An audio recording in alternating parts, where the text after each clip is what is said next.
Hey there and welcome to my channel. This is Foggy Fiction and I am Haley. I'm a writer living with mental illness and today I'm going to talk about my favorite books. I always see these memes on my social media news feeds where people joke about not being able to pick their favorite books, and it's never one that I can relate to.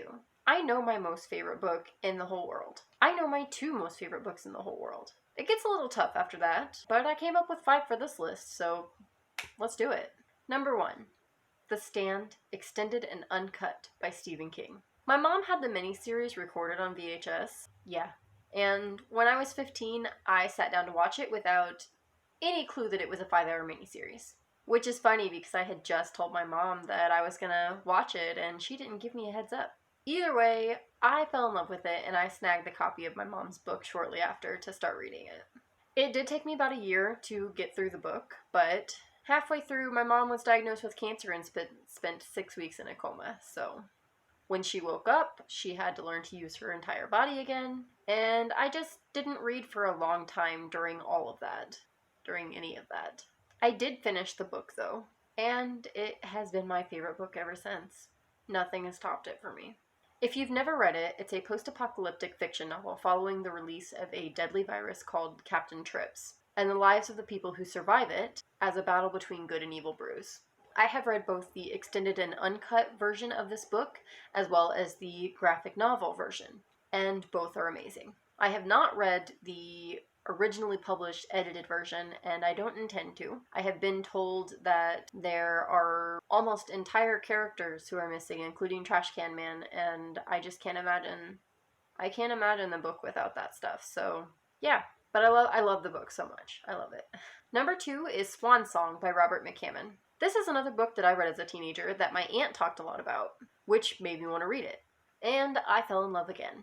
This book is very similar to The Stand, and at the same time they are completely different from one another. Swan Song follows different groups of characters trying to make their way in the world right after a nuclear war has started, prompting a battle between good and evil among the survivors.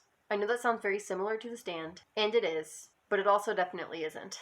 You just gotta read them. And I'm begging more people to read this one in particular so that it can finally get popular enough to have a film adaptation. It's worth it. Number 3, Slow Burn by Bobby Adair. This is actually a series with 9 books and a short story, and it is what made me discover my favorite author, Bobby Adair. I cannot choose just one book in the series, so I'm just going to lump them all together as one for my number 3 spot. Slow Burn follows Zed and Murphy as a virus turns the majority of the world into zombie-like creatures. These books made me laugh, they made me cry, they made me buy every other book that Bobby Adair has put out and read them. The books are just awesome. I love his writing style, and the story itself is just... love it. I haven't read the short story yet. It released last year while I was in the middle of rereading the series. And I figured I'd just finish rereading the series before I got to that. But then a viral pandemic happened, and my mental health got really bad, and I had to step away from rereading the series as the subject matter wasn't really helping with that. I totally recommend it though. All 5 stars from me. All of them. They get all the stars. And his other books are awesome too, so you can't really go wrong with anything by Bobby Adair. While I haven't read all of his books, I have them all in my Kindle, ready to be read. Because he's my favorite author.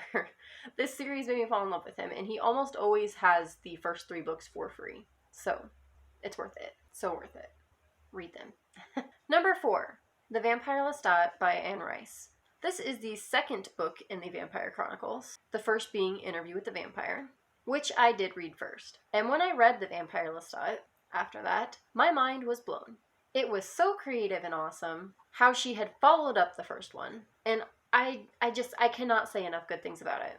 I'm also not going to give even a vague description of what it's about because A, for a writer, I'm terrible at describing what books are about, as you probably noticed, and B, the opening of The Vampire Lestat was not spoiled for me when I first read it, and I want you to be able to have that experience as well. My jaw literally dropped when I was reading it. Now I'm building it up though, so don't be mad if you're not as impressed as teenage Haley was.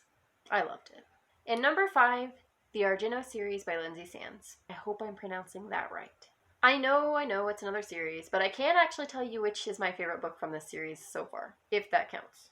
It's Vampires Are Forever, which is book 8, and is Thomas's story. I've been reading these books since I was 15. Plot twist, As of the filming of this video, I'm a few weeks shy of 29.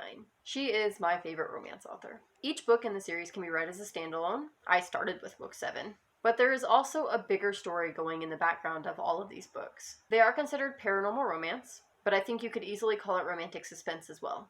I'm bad at genres, so I could be wrong. I love her takes.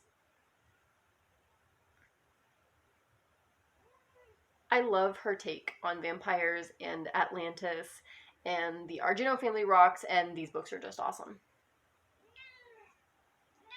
Yeah. Otacon likes them too. No, she doesn't. She's only 6 years old. She can't read these books. So there's my top 5. I'm honestly most curious how many of you have actually heard of Swan Song. Yes, yes. Leave a like if you enjoyed this. Subscribe if you're interested in watching my clumsy journey as a writer living with mental illness. And enjoy the happy moments. Right? Right. Yeah.